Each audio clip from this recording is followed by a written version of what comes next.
Learning Gaelic through metalcore. Barrachd. 2 words here. Ach is but. Not the anatomical body part. Ach is the interjection, which you use a lot in conversation, so very useful.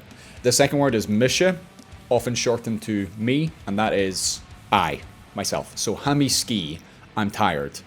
Ismisha Callan, I'm Colin. It is one of the first words you will learn in Gaelic.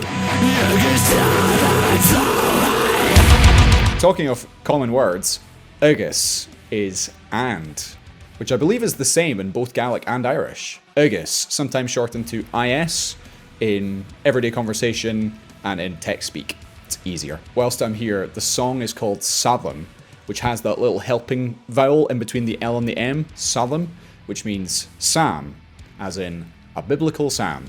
And we are currently opening our sets with it, which, let me tell you, is a lot of fun. Agus gujera nishingshin in avius, aunanglassico colori kill the lights. So if you want to see it in person, there's your chance. Kirshmaha, Hami Jishol, I'm finished. Agus Himishiv in Ahurus. Cheery.